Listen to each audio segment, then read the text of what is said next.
Caso Bizarro é um podcast criado por uma Bonafé que fala sobre casos peculiares que já aconteceram ao redor do mundo. E agora você também pode apoiar na Aurelo. Por R$9, os apoiadores terão uma série de benefícios, como episódios extras, uma live interagindo com vocês, participação do quadro Monstro de Infância, envio do Caso Bizarro em áudio, acesso a um grupo para comentar bastidores, entre outros. Para começar a apoiar, basta entrar em orelo.cc/casobizarro/apoios. Obrigada!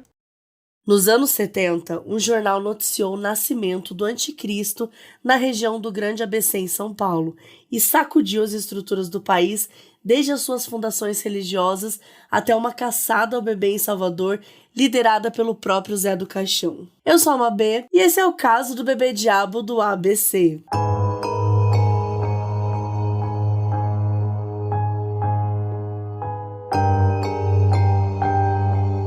Para entender o contexto de como surgiu o bebê diabo, é importante começar contando a história do local que deu origem a tudo isso, o jornal Notícias Populares, ou NP, como era conhecido. Sob o slogan Nada Mais Que a Verdade, o jornal era conhecido por suas manchetes sexuais e outras muito, mas muito violentas. Tanto que essa fama lhe rendeu o apelido Espreme que Sai Sangue. O toque popular já era percebido na diagramação mais sensacionalista, com as letras garrafais e fotos apelativas.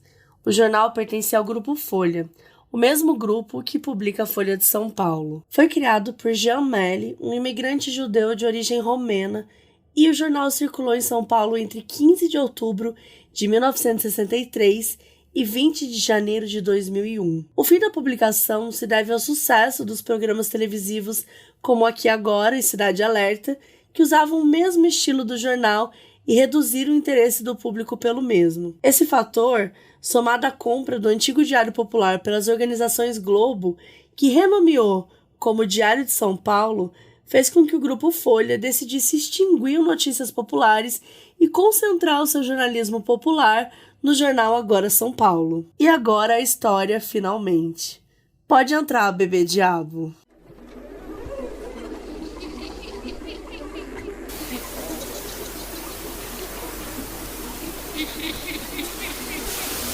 O mundo do cinema, em 73, tinha deixado a sua marca com o estrondoso sucesso de bilheteria de O Exorcista, até hoje um dos maiores clássicos da história, não apenas no gênero horror. Era difícil que alguém tivesse passado incólume a história da garota possuída por um demônio, Regan, e o exorcismo realizado pelo padre Merrin. Mesmo 2 anos depois, o filme era assunto no mundo todo, ainda arrecadando muito dinheiro mundo afora e se firmava no imaginário coletivo como a obra definitiva no que se tratava de produções cinematográficas sobre possessões demoníacas. Ainda mais num país como o Brasil, com fortes raízes católicas, a história se espalhava como fogo em palha seca. De olho nisso, em recentes matérias de sucesso como Loura Fantasma e Vampiro do Osasco, quem sabe algum dia virem episódios, os editores do NP sabiam que o sobrenatural tinha muito apelo com a audiência.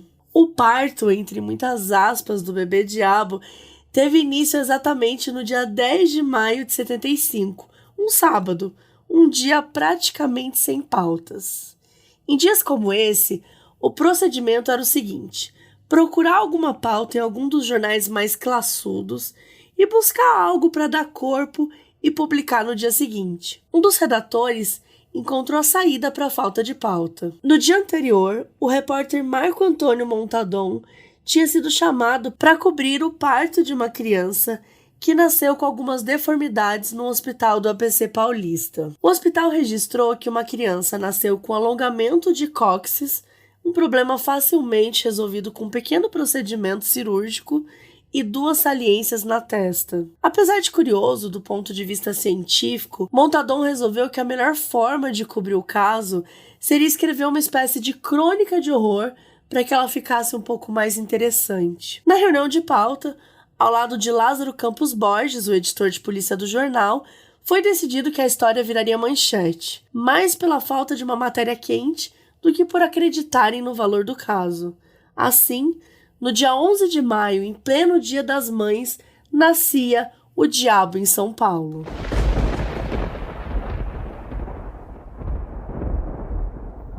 Abre aspas. Durante um parto incrivelmente fantástico e cheio de mistérios, correria e pânico por parte de enfermeiros e médicos, uma senhora deu à luz no hospital de São Bernardo do Campo a uma estranha criatura, com aparência sobrenatural que tem todas as características do diabo, em carne e osso. O bebezinho, que já nasceu falando e ameaçou a mãe de morte, tem o corpo totalmente cheio de pelos, 2 chifres pontiagudos na cabeça e um rabo de aproximadamente 5 centímetros, além do olhar feroz que causa medo e arrepios. Fecha aspas. A matéria foi publicada na coluna geral e ao seu lado uma coluna praticamente gritava em letras garrafais: pitoresco, horrível, inacreditável. O relato continuava com depoimentos de médicos nada satisfeitos, obviamente negando o caso, o que claramente instigava mais ainda, porque era claro que as autoridades iriam querer ocultar um caso assim, não é mesmo? Abre aspas. Parece que tudo começou na Semana Santa, quando o marido da mulher, que é muito religioso, convidou-a para ir à igreja ver a procissão. A mulher grávida bateu com as mãos na barriga e respondeu indignada: "Não vou, enquanto este diabo aqui não nascer." E foi o que realmente aconteceu. A mulher acabou tendo como filho um monstrinho horripilante, peludo, que ao falar mais parece que está mugindo. Inicialmente, há 15 dias, quando os boatos começaram a surgir, poucos acreditavam na história absurda do nascimento do capeta em São Paulo, mas pouco a pouco os comentários aumentaram e agora, principalmente em São Bernardo do Campo e cidades do ABC, ninguém mais duvida da existência do monstrinho diabólico. Entretanto, segundo as autoridades médicas, não foi registrado nas últimas semanas nenhum nascimento de alguma criança com problemas congênitos ou anomalias pavorosas. Mesmo assim, até telefonemas de Brasília e outras cidades estão chegando em São Bernardo, de pessoas que perguntam como o diabo é, o que ele come, como é sua aparência, tudo logicamente sendo desmentido pelos funcionários. O Hospital São Bernardo, onde se acredita que o diabo esteja escondido, encontra-se em fase de construção, sendo que a maioria dos seus pacientes é do INPS. O médico Fausto Figueira Melo Júnior, que ao lado de 12 colegas o dirige, afirmou que dos 15 partos diários, todos foram praticamente normais. Aqui não nasceu nenhum diabinho. Por outro lado, o diretor administrativo Roberto Saad é de opinião que tudo isso não passa de uma piada de mau gosto contra o hospital. Parece, porém, que o crescimento do boato e a credulidade de algumas pessoas chegaram a preocupar o secretário da Promoção Social, Enzo Ferrari. Ele, após percorrer todos os hospitais daquela cidade, distribuiu uma nota oficial desmentindo o boato, dizendo que em São Bernardo do Campo não existe nenhum bebê monstro. Entretanto, a própria preocupação do secretário aumentou em algumas pessoas a crença de que o diabo existe e está disposto a fazer cumprir as profecias satânicas, aumentando o mal na terra. E os primeiros a serem atingidos serão os moradores de São Bernardo do Campo, disse uma senhora, fazendo o Padre Nosso de frente ao Hospital São Bernardo, onde se encontrava com os olhos demonstrando muito medo. Assim, aquela que de início era uma estranha e absurda história, agora tomou corpo e chegou a preocupar as autoridades daquele município. Os telefonemas continuam.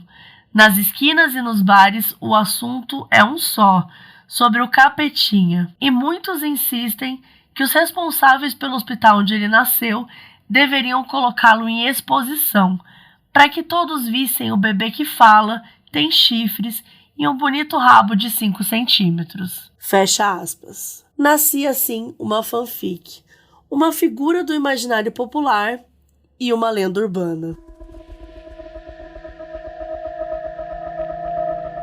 Após a publicação da matéria, a redação voltou ao seu estado normal, em busca da manchete da segunda-feira. A vida seguia. Até aí, tudo bem. Só que não. Por volta das 13 horas, receberam um telefonema do departamento de circulação do jornal, que dizia que os jornaleiros estavam em polvorosa, pois as edições se esgotaram rapidamente. Não havia mais jornais nas bancas da cidade. Segundo registros da época, apenas 8 exemplares não foram vendidos. A fanfic, quer dizer, a matéria, era um sucesso absoluto. E assim como o Exorcista, após causar furor, todos queriam a continuação da história. Não levou muito tempo para que a segunda parte da história do bebê saísse. Obviamente que ninguém queria perder o hype por trás da nefasta cria de Satanás.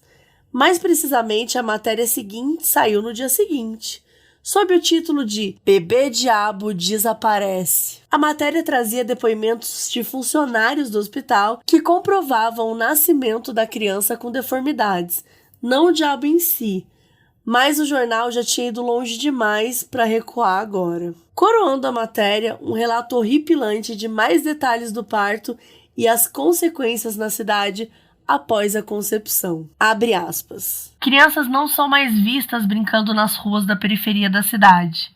Moças se recolhem mais cedo para suas residências. Mulheres trancam a porta em dia claro. Fecha aspas. A redação bem que queria que esse fosse o capítulo final da história. Não era inocente de achar que aquilo não pudesse causar maiores problemas aos jornalistas envolvidos na trama. Mas os jornaleiros ávidos por mais exemplares praticamente exigiam mais histórias do bebê diabo.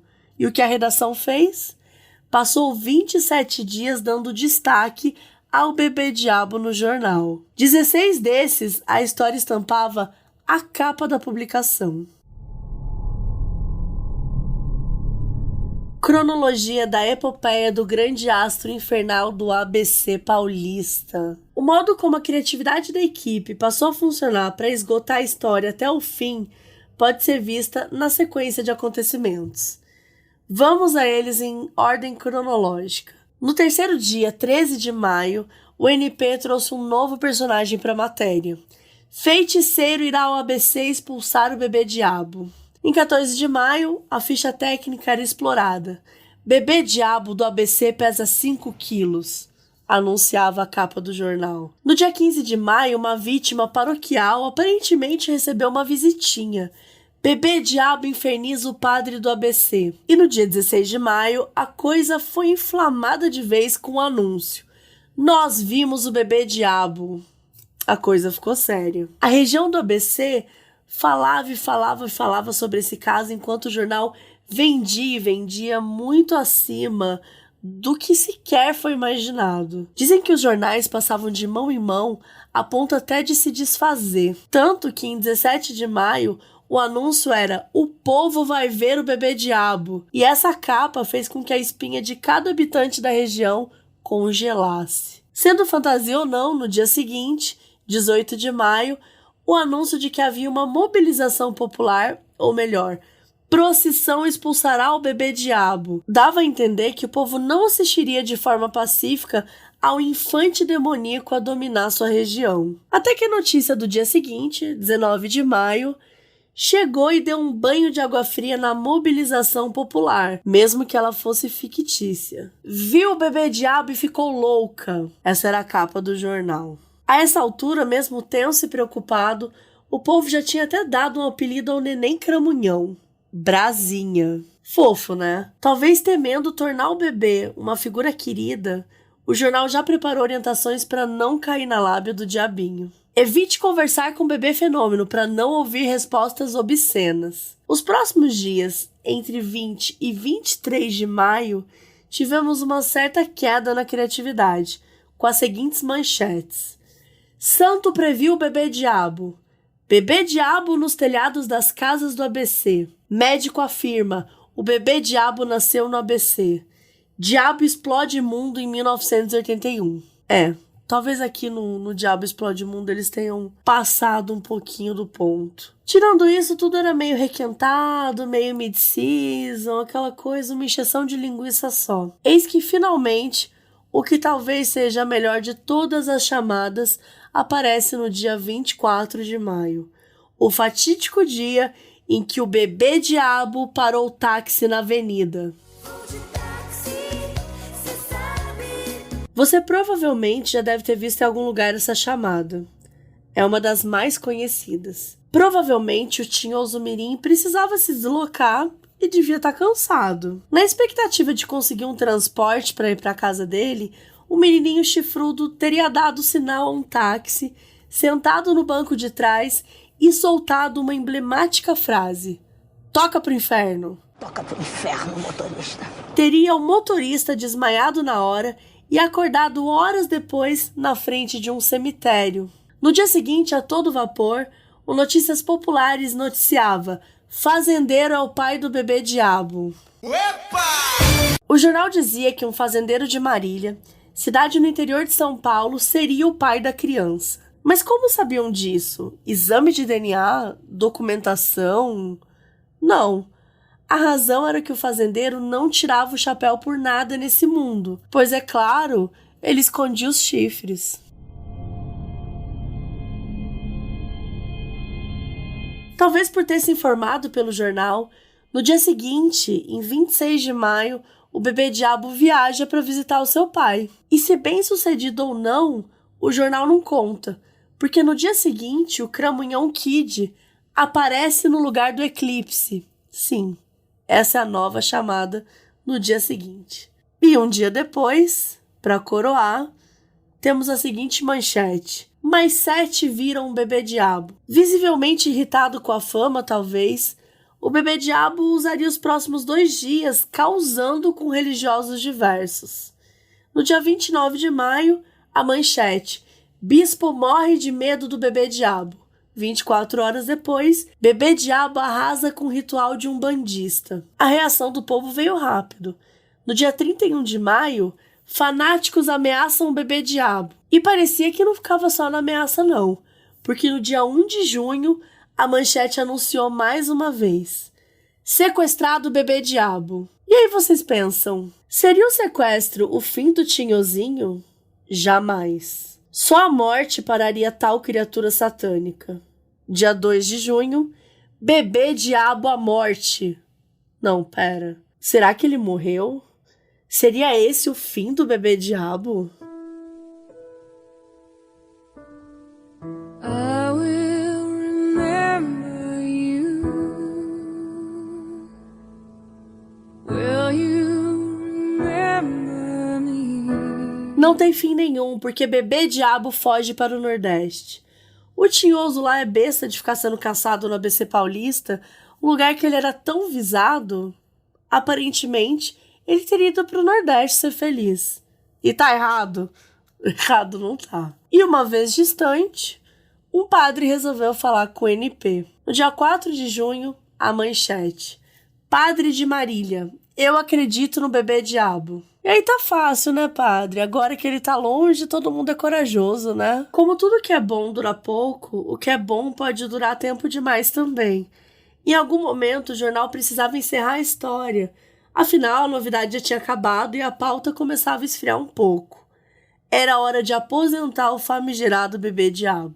Mas tinha que ser um final épico o suficiente para que uma reportagem despretensiosa criada para o Dia das Mães, sem grandes novidades, se tornasse lendária. E sem que ninguém esperasse, a redação tirou uma carta da manga. "Pode entrar, Zé do Caixão."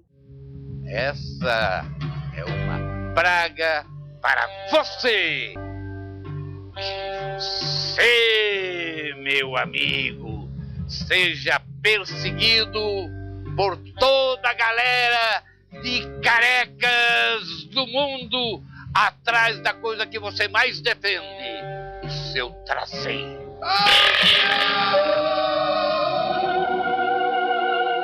Para quem não sabe, o Zé do Caixão, o José Mojica Marins, é só, entre muitas aspas, o pai do terror nacional. Diretor, roteirista, ator e apresentador, era famoso por sua cartola e capa pretos e suas enormes unhas. Autodidata, Mojica começou a produzir seus próprios filmes, fundou sua própria escola de atores e a sua produtora, a Companhia Cinematográfica Atlas. Corajoso e criativo, enfrentou a censura da ditadura militar, que o colocou em uma posição difícil e quase o levou ao ostracismo. Um de seus mais famosos filmes, O Despertar da Besta, Ritual dos Sádicos, de 1969, foi prontamente censurado, obviamente, e daí em diante ele teve que lutar e se reinventar, sempre para que a sua criatividade e a sua arte continuasse a apavorar as pessoas do mundo inteiro. E do mundo inteiro mesmo, porque o Zé do Caixão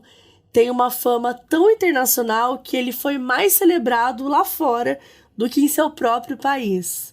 E lá, ele é conhecido como Coffin Joe. No Brasil, ele sempre foi visto como uma figura folclórica, um palhaço de auditório nos programas do Chacrinha, Gugu, Silvio Santos, e não o cineasta que ele era. Na gringa, ele figurou em mais de 600 capas de revistas especializadas em cinema, e até hoje é referência de cinema marginal de horror, e tido como referência por Eli Roth, Rob Zombie, etc. Faleceu em 19 de fevereiro de 2020, mas apesar de uma vida repleta de reveses, conseguiu deixar um corpo de trabalho que o fez entrar para a história. E falando em entrar para a história, como é que ele entra na história do Bebê Diabo?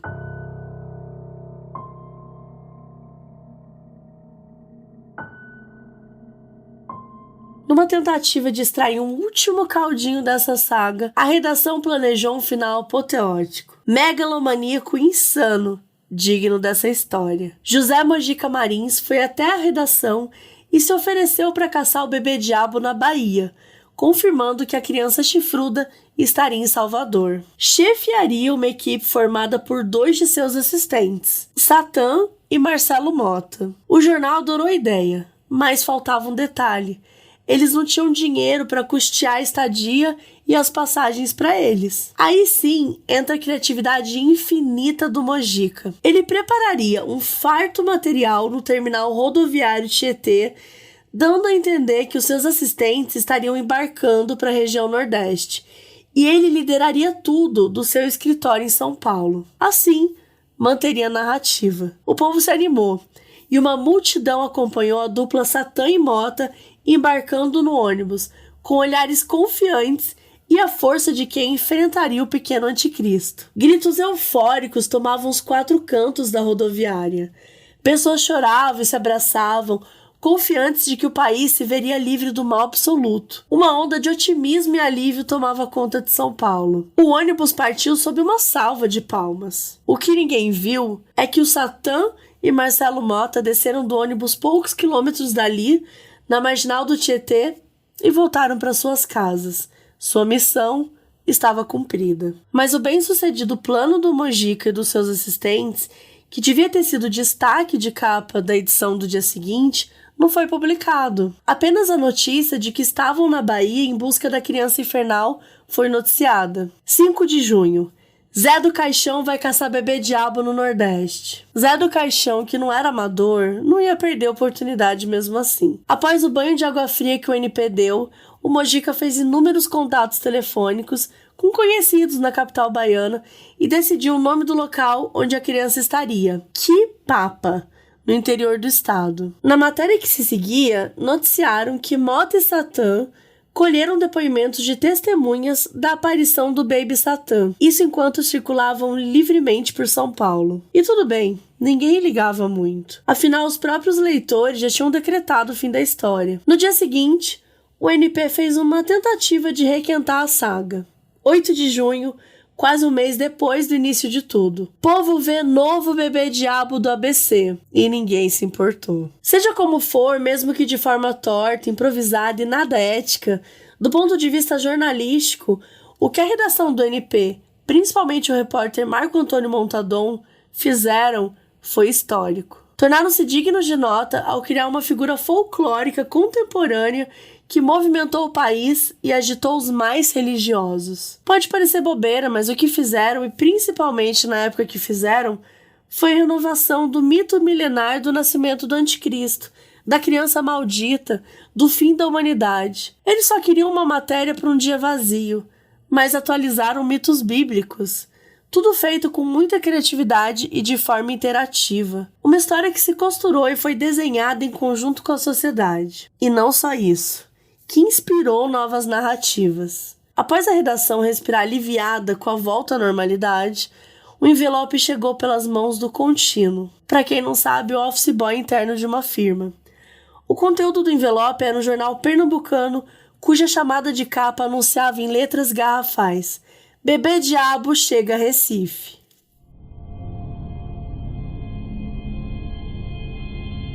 Existem 2 livros que contam em detalhes a rica e polêmica história do Notícias Populares.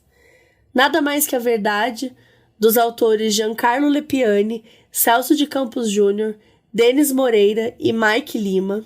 O livro conduz o leitor por 4 décadas de uma ciranda de crimes, sexo, devaneios e, sim, bom jornalismo. O livro é mais que uma biografia do jornal Notícias Populares. É um romance fantástico, que se não fosse real, poderia bem ter recheado as páginas de algumas edições do Notícias Populares. O outro livro é o Espreme que Sai Sangue, do Danilo Angrimani. Um livro que investiga e joga luz ao fenômeno do sensacionalismo da imprensa sob várias dimensões, sua história através dos tempos, sua produção e as razões mais profundas que fazem com que um amplo público seja atraído por este produto. O livro analisa como a linguagem utilizada remete ao inconsciente dos consumidores, atendendo a necessidades psicológicas coletivas, e investiga os mecanismos que interagem no processo de atração e compra sensacional. Meses depois, surgiria o Bebê Atômico, também pelo Notícias Populares. Que surpresa! 11 de novembro de 75. Bebê Atômico nasceu em São Paulo. O texto não tratava de um recém-nascido, mas sim de uma criança chamada Guta, que em 74 teria dado entrada na ala médica da Santa Casa de Misericórdia de São Paulo com uma suposta anemia, diagnosticada após uma bateria de exames de sangue. Após consultar a extensa bibliografia sobre o assunto, uma médica chamada Vânia, que viria a ser uma personagem muito importante no caso, descobriu que a paciente estava contaminada por radiações atômicas. Isso lhe causou espanto. Não sei como essa menina ainda não morreu. Como ela sobreviveu? E ela sobreviveu? O que é uma bebê atômica? Quem sabe a gente vai descobrir num futuro caso bizarro.